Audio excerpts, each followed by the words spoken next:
Muy buenas tardes, qué alegría estar compartiendo con ustedes.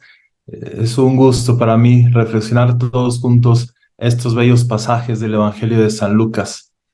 Vamos a continuar con nuestro personaje de María. Recordemos que las escenas que estamos analizando están sucediendo en Nazaret, ahí la aldea donde ellos vivían con José y después Jesús. Vamos a ver estas imágenes que pusimos el día de ayer para reubicarnos y tenerlas presentes, que es el lugar donde están sucediendo la aparición de Gabriel a María. Vamos a ver estas imágenes de nuevo.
El día de ayer estábamos meditando sobre el saludo de Gabriel a María. Decíamos que este salve es algo muy familiar, simplemente se presenta como amigo de María.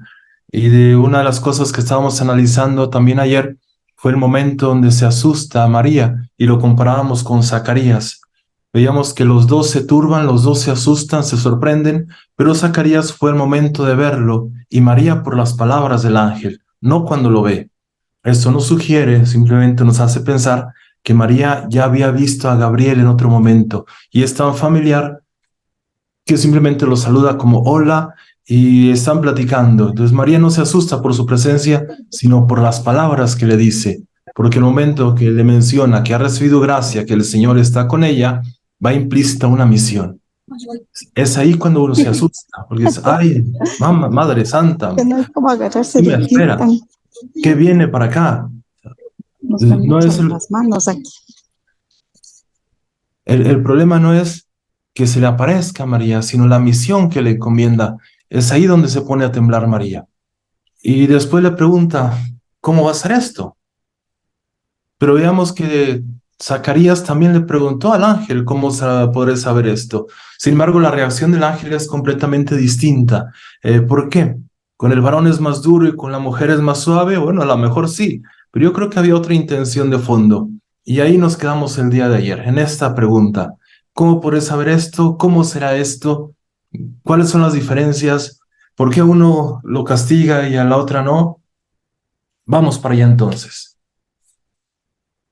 Zacarías pregunta, ¿cómo podré saber esto? Creo que aquí hay una expresión de incredulidad culpable. O sea, por una parte no cree, por otra parte siente cierta culpa. Y esto lo lleva a pedir una prueba de fe. Zacarías, a pesar de ser sacerdote y estar cerca del templo, tiene dudas, pero son dudas de fe. No se cree lo que le está diciendo el ángel, por más imposible que parezca, por más extraordinario que parezca. Por el contrario, María es la expresión de fe que interroga. Fíjense qué hermoso. La expresión de fe que interroga. María sabía cómo se hacen los niños, por eso pregunta. Pero no es por falta de fe, sino es porque no entiende cómo va a realizarse. Recordemos que Zacarías traía una culpa ahí guardada en su corazón. El no poder tener hijos le hacía recordar a él que había un pecado de ellos, o de sus padres, o de sus abuelos, o tatarabuelos. Alguien pecó. Y esa culpa la va arrastrando. María, por el contrario, se sabe muy libre, se sabe amada por el Señor, se sabe elegida por el Señor, y simplemente le pregunta. Creo que nosotros podemos aprender también de esto. Cuando tengamos dudas de fe, sigamos buscando, sigamos preguntando. Yo creo que el Señor nos dará respuestas cuando somos sinceros. No tengamos miedo a preguntar, no tengamos miedo a cuestionar, no tengamos miedo a seguir buscando. Dios está más cerca de lo que parece. Esa es la actitud de María. Diferente sería a pedirle pruebas al Señor, como hizo Zacarías. Es distinto pedir pruebas a pedir explicaciones. Creo que una cosa que vale la pena recordar para cuando vengan los momentos difíciles es tener presente todo lo que ha hecho el Señor por nosotros. Imagínense que tomaran una libreta y empezaran a escribir las cosas que ha hecho Dios por ustedes a lo largo de su vida. ¿No se llenaría la libreta? ¿No necesitarían 2 o 3 libretas para llenar de escritos de todo lo que ha hecho Dios por ustedes? Yo creo que vale la pena escribirlo. Yo creo que vale la pena recordarlo cuando vengan estos momentos que atravesamos todos y que nos pasa como Zacarías o como María. Que nuestra respuesta sea como María. Preguntar, pero no por duda de fe, sino preguntar porque queremos seguir buscando. ¿Qué cosas ha hecho por ti? Yo creo que vale la pena detenernos a reflexionar. Después, en el versículo 35, el ángel le responde a María y le dice, mira María, el Espíritu Santo va a venir sobre ti, el poder del Altísimo te va a cubrir con su sombra. Por eso lo santo que nacerá va a ser llamado Hijo de Dios. Aquí me parece importante subrayar que cuando el ángel dice te cubrirá el Espíritu Santo, no hay ninguna connotación sexual, ninguna. Solo se explica cómo el poder de Dios va a sustituir la virilidad del hombre. ¿Cómo es posible que este niño nazca por obra del Espíritu Santo? Pero no hay ninguna connotación sexual, repito. A mí me gusta mucho poner el ejemplo del celular. Creo que algunos de ustedes ya lo han visto. Este celular tiene aquí un botoncito que cuando yo le aplico se prende una lámpara. Pero si pongo mi dedo, a ver si alcanza a apreciar, se alcanza a ver que está de color rojo. Si yo apago la lámpara, se quita el color rojo. Pero si la prendo, vuelve a ponerse color rojo mi dedo. Este es un efecto que sucede debido a que nuestro cuerpo es translúcido. Esa es la palabra del día de hoy que vamos a aprender, translúcido. Es decir, deja atravesar la luz, permite el paso de la luz. Incluso si alguna persona de ustedes está teniendo un tratamiento o llega a tener un tratamiento con vitamina D, lo que le recomienda el médico es que salga a tomar el sol unos minutos para que la vitamina se active con la luz solar. El cuerpo es translúcido. De esta manera podemos entender o explicar cómo es posible que el Espíritu Santo haya descendido sobre María. Vean esta imagen. Es una imagen realmente muy bien hecha y muy bien lograda. Resulta que a partir del siglo XII, una manera común de transmitir o de entender la concepción virginal era comparar la luz que pasaba a través de un vidrio con el paso del Espíritu Santo a través del cuerpo de la Virgen. El santo, el gran Bernardo de Claraval, lo comparó con la luz solar, diciendo que así como la luz del sol llena y penetra una ventana de vidrio sin dañarlo y perfora su forma sólida con sutileza imperceptible, que ni lastima cuando entra ni destruye cuando sale, así la palabra de Dios entró en la Virgen y luego salió de la matriz cerrada, sin mayor problema, como la luz que penetra.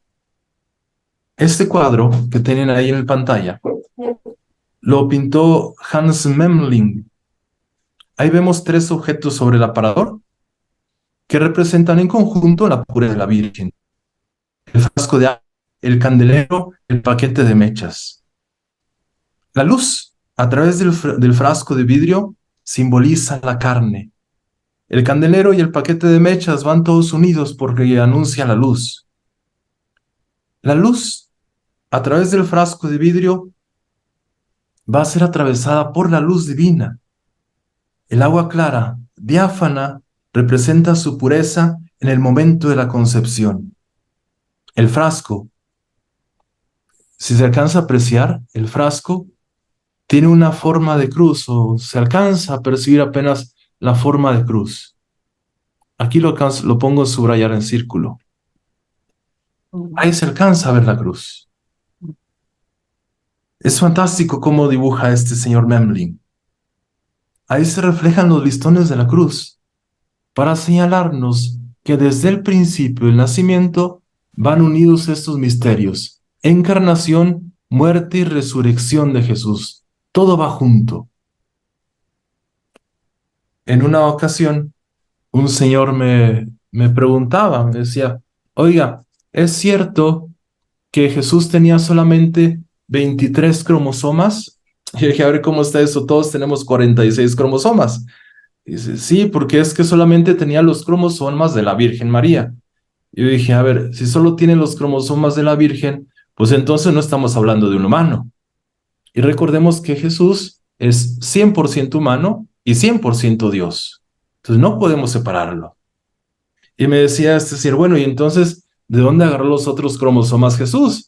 Le digo, pues ahí sí hay que ir a preguntarle al Espíritu Santo porque yo no lo sé. Pero no puede tener 23 cromosomas, tiene que tener los 46 para que sea completamente humano. Y yo estaba tratando de explicarle ahí. Mire, no se trata de que el Espíritu Santo haya venido y haya fecundado un óvulo de María, porque entonces estamos hablando de fecundación. ¿Y qué nos dice el credo? Dice, fue engendrado. Engendrado es distinto a ser fecundado. Es decir, el Espíritu Santo toma a Jesús, que está acá en el cielo, bien a gusto con Dios Padre, y lo coloca en el seno de la Virgen María. ¿Cómo fue esto? Bueno, ahí sí ya este misterio supera mis capacidades intelectuales. Pero lo que podemos asegurar es que Jesús tenía 46 cromosomas como tiene cualquier persona. Lo que podemos asegurar es que Jesús fue engendrado, no fue fecundado, que es muy distinto. Igual y ahorita seguimos platicando sobre eso, si alguien quiere profundizar. Entonces, con esta información que nos da el ángel, podemos ir deduciendo más cosas acerca de Jesús. Este es el esquema que íbamos llenando el día de ayer. Aquí tenemos otra información que nos va dando. ¿Qué más sabemos? Que es hijo de Dios. Hijo del Altísimo, lo había dicho antes. Pero es más información que nos va dando el ángel. Poco a poco va soltando lo que es este niño. Y continúa Lucas. Y aquí, tu pariente Isabel en su vejez también ha concebido un hijo. Y este es el sexto mes para ella, la que llamaban estéril. Es el sexto mes. ¿Qué más sabemos de María entonces? Con esta información que nos va dando el ángel, bueno, recibió gracia, decimos que su nombre es María, que significa la más excelsa, virgen desposada, tenía algunos 12, 13 años, es prima de Isabel. Como habíamos dicho que Isabel pertenece a la familia sacerdotal, entonces María, al ser familiar de ella, por lógica y consecuencia, también pertenece a la familia sacerdotal. Es una sacerdotisa María, no consagrada como sacerdote, pero sí perteneciente a esta familia. Y entonces, el ángel María, porque ninguna cosa será imposible para Dios. Ninguna cosa es imposible para Dios. Vas a tener un poco de fe y dejar que Dios actúe. ¿Qué es lo más difícil para Dios? Hay una cosa que es muy, muy complicada para Dios. Que nosotros la aceptemos, que tomemos su conversión, que sigamos su vida. Eso es muy complicado. Y a eso vino Jesús. Y para esto Jesús necesita que tengamos un poco de fe, basta un poco de fe y dejarlo actuar. Y el resto lo hace Dios.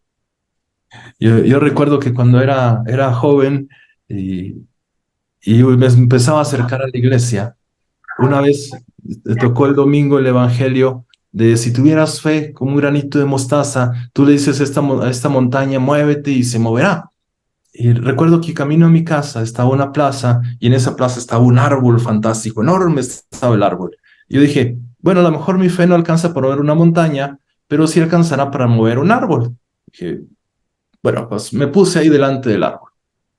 Y estando ahí me concentré y le digo al árbol, muévete. ¿Y qué creen que pasó? Una hoja se movió, una rama se movió, pero yo creo que era por el viento que soplaba y no por mi fe. Y dije, a ver, yo creo que no me concentré lo suficiente, ¿no? Entonces me volví a poner así en posición, cerré los ojos bien y le digo, muévete. ¿Qué pasó? Lo mismo.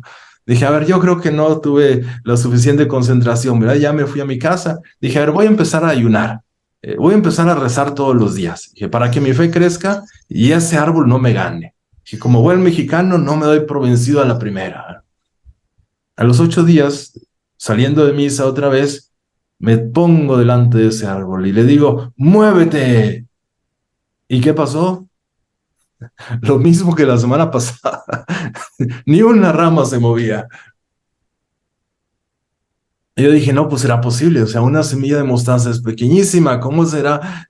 No puedo creer que no tenga ni fe ni siquiera el tamaño de una mostaza. Dije, bueno, yo empecé a rezar, empecé a hacer más ayuno, empecé a leer la Biblia, y a los 8 días volví a hacer la prueba, el resultado fue el mismo, pero digo, como soy terco, no me desanimé, y seguí ayunando y seguí rezando, y bueno, pasaron las semanas, y al año siguiente vuelve a tocar ese evangelio de estuvieras fe como un granito de mostaza. Dije, a ver, ya pasó un año. Yo creo que mi fe ya creció, ¿verdad? Vuelvo a ir a aquel árbol y me le planto enfrente. ¿Y qué descubro? El árbol ya se había movido. El árbol ya se había movido. Pero no el árbol que estaba en la plaza. El árbol que tenía que moverse era mi corazón. Me di cuenta que había perdonado a mis papás, me di cuenta que tenía más amigos, me di cuenta que vivía la vida más alegre, me di cuenta que había cambiado mi corazón, se había movido de lugar. Es que ninguna cosa es imposible para Dios. Por más fuerte y por más duro que sea el corazón, tiene solución, puede cambiar, porque es Dios el que lo hace. Y basta un poquito de fe, basta constancia, basta ponerse en las manos de Dios para que sean resultados fantásticos y milagrosos. El árbol del corazón, la piedra del corazón puede moverse, porque no hay nada, nada imposible para Dios.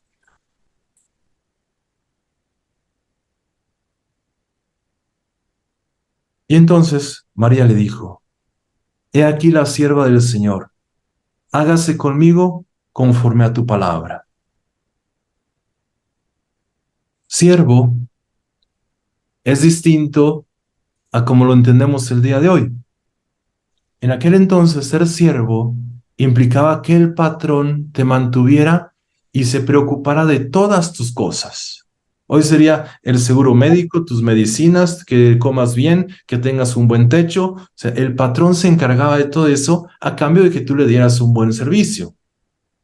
Le conviene a María ponerse como sierva del Señor, porque sabe que es Él el que la va a cuidar, sabe que es Él el que la va a proteger.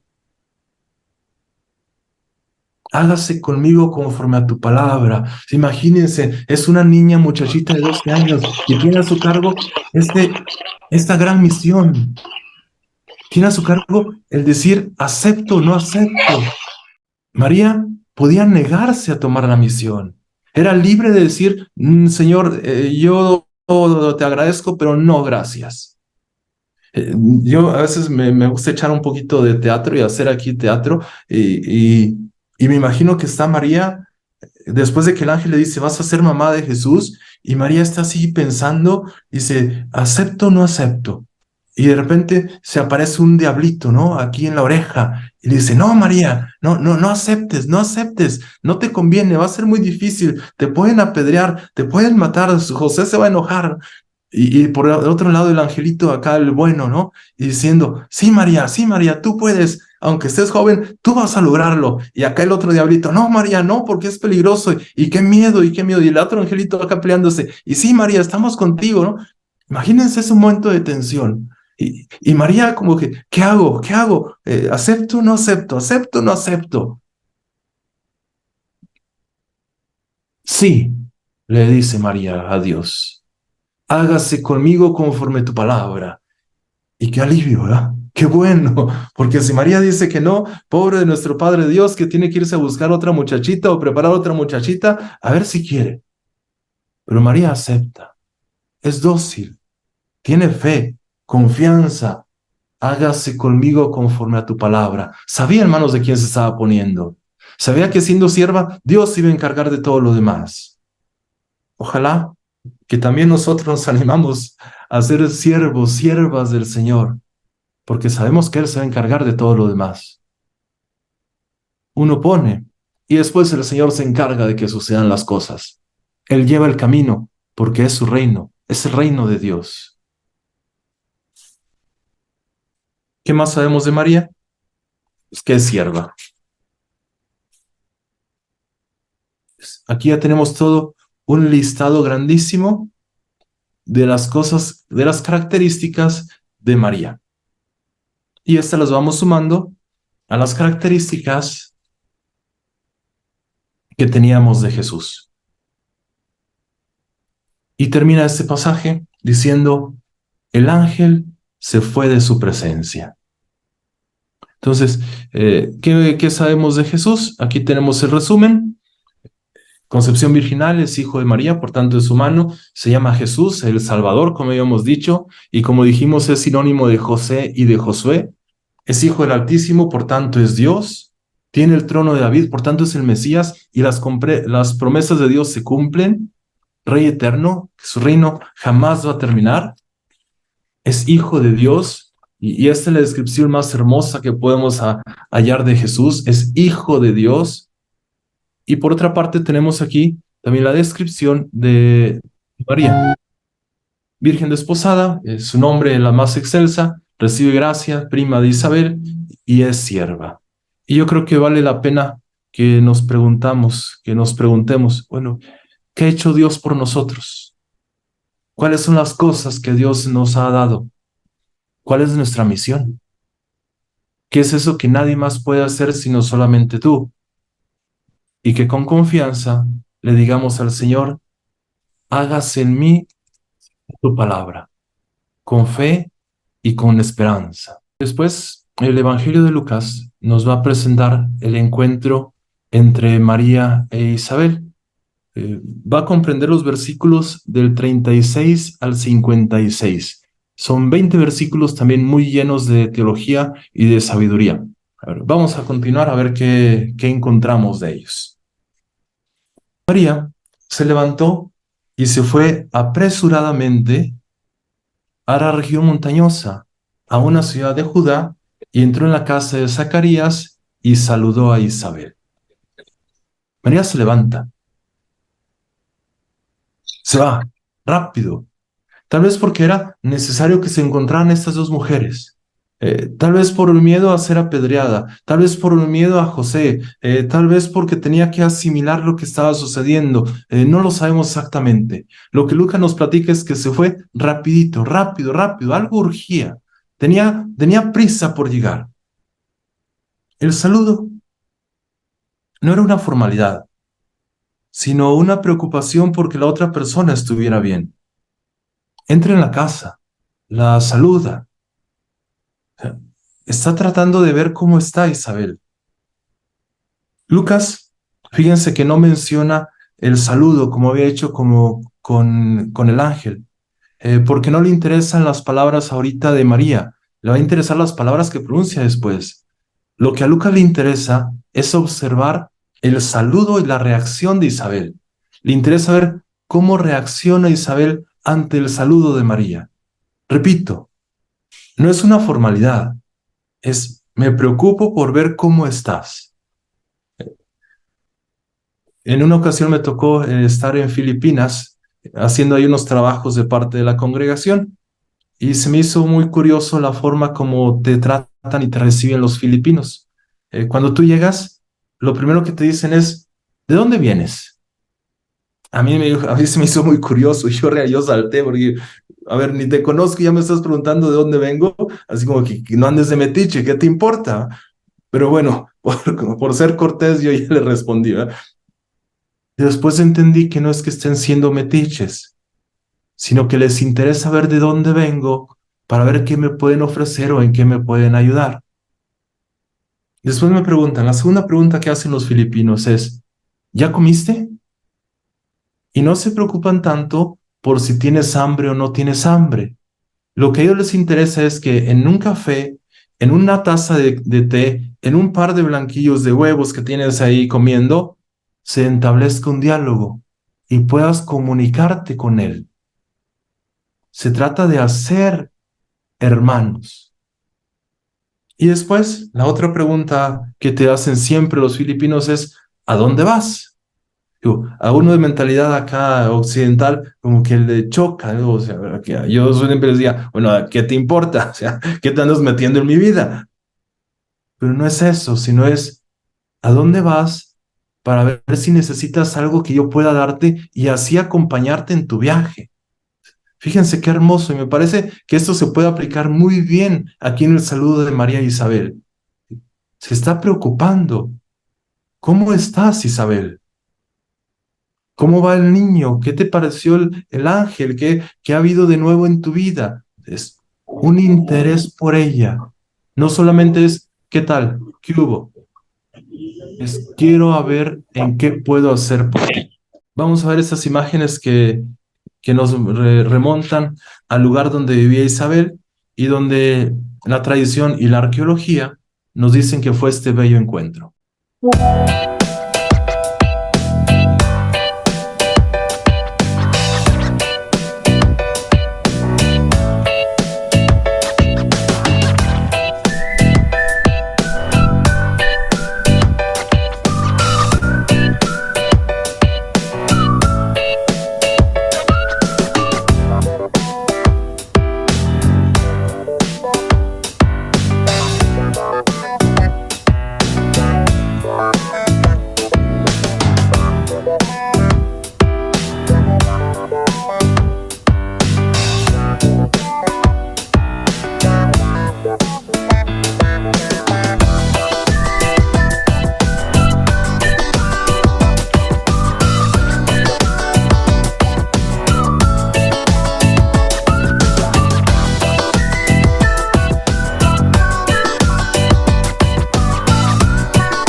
Con esto que nos dice el ángel, encontramos otra característica de María. Ella es una caminante, ¿no? En color rojo está lo que habíamos visto en el pasaje anterior y en negrito es lo que voy a ir agregando o viendo que descubro. Si ustedes tienen otra cosa que quieran añadir, me la dicen y la vamos colocando también, porque a veces yo no logro ver todo. Entonces, si ustedes ven otras cosas, ahorita las comentamos. María es caminante. Ah, caray, padre, ¿a poco María caminaba muchísimo? Sí, de Nazaret a Ain Karem eran aproximadamente 130 kilómetros. Imagínense, por una muchachita de 12, 13 años, ir caminando 130 kilómetros, más o menos les llevaba a aquellos peregrinos una semana. Solían recorrer entre 20 y 25 kilómetros diarios. Y después ya llegaban a un pueblo, descansaban, tomaban agua, se bañaban y seguían al día siguiente. Entonces, 20, 25 kilómetros diarios, una semana les tomaba. Difícilmente podemos pensar que se haya ido sola María. Eran caravanas las que frecuentemente iban de Nazaret a Jerusalén o de Jerusalén a Nazaret. Entonces María se hubiera pegado, probablemente se pegó con una de ellas, iban todos juntos. Por cuestiones de seguridad, por cuestiones de que era una mujer y que iba sola, pues difícilmente podemos pensar que iba solita con su burrito, ¿verdad? Más bien va con una caravana en compañía de más peregrinos. Pero es preciosa esta imagen, caminante. Se asemeja a Dios porque va en búsqueda, no está quieta, como Dios no está quieto. Y es fantástico ver que la gente en la Biblia se pone en marcha apenas siente la acción de Dios. Apenas siente la acción de Dios, la gente camina, porque es que cuando uno recibe a Dios no puede quedarse quieto. Tiene que transmitirlo, comunicarlo, pasarlo. Es caminante, María, porque va al encuentro del otro. Ojo, no es caminante para hacer turismo. No es caminante para hacerse una selfie y ponerla en sus redes sociales, no. Camina porque sabe que hay otros que necesitan de Dios o necesitan de ella. ¿Qué tan desgastados están nuestros zapatos? La suela de los zapatos, ¿cómo está? ¿La usamos para caminar? ¿Hacia dónde nos llevan? Continúo con Lucas. Aconteció que cuando Isabel oyó el saludo de María, la criatura saltó en su vientre e Isabel fue llena del Espíritu Santo. Esto es fantástico, maravilloso. Escucha el saludo de María. Observen lo que provoca el saludo de María. Isabel queda llena del Espíritu Santo. No hay que esperar a Pentecostés para que el Espíritu Santo descienda. No hay que esperar a que venga la pasión y muerte y resurrección de Jesús para que el Espíritu Santo se manifieste. Ya desde aquí está haciéndolo. ¿Y quién es la portadora de este Espíritu Santo? María. Esto es fantástico. Nuestra Madre es la que porta el Espíritu Santo. Si algún día necesitamos de la asistencia, de la sabiduría, de los dones del Espíritu Santo, ¿a dónde vamos a ir? ¿Al sagrario? Bueno, es una buena idea, pero les tengo también otro lugar. Vayan con María. Ella trae el Espíritu Santo. Y fíjense, en Pentecostés, ¿quién estaba presente? Los apóstoles y María en oración. Aquí, ¿quién está presente? Isabel y María, o sea, con el Espíritu Santo. Ella es la que porta a este Santo Señor. Vayan con ella y pídanselo. Yo creo que, yo creo que si lo hacemos con devoción, María nos va a dar eso y más. Oye el saludo y el pequeñito Juanito que estaba ya en su vientre, que tenía 6 meses, ya era un feto grande y un bebé bien formadito, empieza a brincar. ¡Qué gusto! ¡Qué alegría! Otra vez volvemos a sentir la alegría aquí. Salta de gozo en su vientre. La presencia de María, solamente el saludo, sin tocar a Isabel, sin tocar el vientre, solo la voz de María, hace que el pequeño Juan brinque, salte. Aquí a lo mejor podemos preguntarnos nosotros, ¿qué sienten los hermanos, las hermanas que están con nosotros cuando nos ven? ¿Se alegran? Cuando escuchan que llega el carro, que empezamos a abrir la puerta, salen corriendo se esconden de nosotros o, o salen con gusto a recibirnos. Se alegran de que lleguemos. ¿Cómo reaccionan los demás? ¿Y qué estamos transmitiendo? ¿Alegrías, tristezas, enojos, o esperanza, gozo? ¿El Espíritu Santo lo estamos llevando? A ver, y no nos hagamos aquí tarugos, decimos aquí en México, no nos hagamos los que no sabemos, porque todos los días vamos a misa, creo. Todos los días comulgamos, o sea, recibimos al cuerpo del Señor. ¿Qué pasa con él? ¿Se queda en el corazón o lo digerimos y se va a la letrina, como los demás alimentos? Que el Espíritu Santo, Cristo, se quede aquí en el corazón y que lo sientan las personas que están a nuestro lado.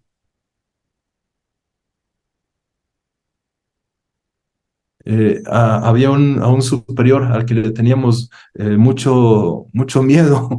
Entonces, cada que llegaba, todos a correr, ¿verdad? Y una vez nos vio que cuando llegó corrimos y se enojó mucho para acabar, la verdad. Tenían pretextos para enojarse. Y dice, me siento el diablo porque apenas llego y todos corren a esconderse. Digo, ¿qué estamos transmitiendo? Ojalá que las personas sientan la alegría de Dios. Yo recuerdo que cuando estaba estudiando ahí en Roma, había un monasterio cerca del instituto y me gustaba ir a misa ahí porque los monjes, al momento de la paz, se bajaban de ahí del atrio donde estaban ellos y nos daban la paz uno por uno de los que estábamos ahí en la misa. Pero cuando uno los saludaba, se sentía paz en el corazón. Es decir, no era un saludo, era te doy la paz esté contigo. Yo experimentaba realmente la paz que transmitían los monjes. Vean, desde un signo tan pequeño, tan hermoso como saludarte, se puede sentir que uno transmite la paz. Y entonces, cuando Isabel oye el saludo de María, la criatura salta en su vientre. Isabel queda llena del Espíritu Santo. Yo quisiera que nos tomáramos en serio esto de la presencia de Dios. Eh, Hoy de la mañana les platico, y no es por presumirles, pero desayuné un pan así tostadito con una salsa de tomate encima y después le puse un par de huevos estrellados encima. Luego comí un cuarto de melón, mi buena taza de jugo, luego un té y luego un cafecito con leche, ¿verdad? Y eso fue nomás para el desayuno. Después a media mañana me dio hambre y entonces fui al refrigerador y me comí un plátano que había ahí, con algo de miel y luego como me quedó hambre agarré un pan tostado y le puse mermelada y me lo comí. Fue como merienda, ¿verdad? Al mediodía después, en la comida más fuerte que tenemos aquí, me sirvieron un buen pedazo de bistec con medio aguacate, un pan, una tortilla, luego me comí fruta que tenía ahí, un refresco, y como me quedó hambre fui por otro plátano y lo comí. No, no les conviene invitarme a comer porque como mucho. Este, Comparen todo esto que comemos diario con la hostia. O sea, la hostia pesa ni 1 gramo. Y algo tan pequeño es suficiente para alimentarnos. Algo tan minúsculo, algo tan insignificante, basta para que nos alimente el corazón. Así es Jesús. Un poco es suficiente para darnos su espíritu. No lo desechemos, valoremos esto que tenemos. Otra cosa que sabemos de María, bueno, pues que transmite el Espíritu Santo. Ojalá que muchas personas sientan esto. Y entonces María exclama en gran voz este bello cántico que conocemos como el Magnificat, el cual vamos a meditar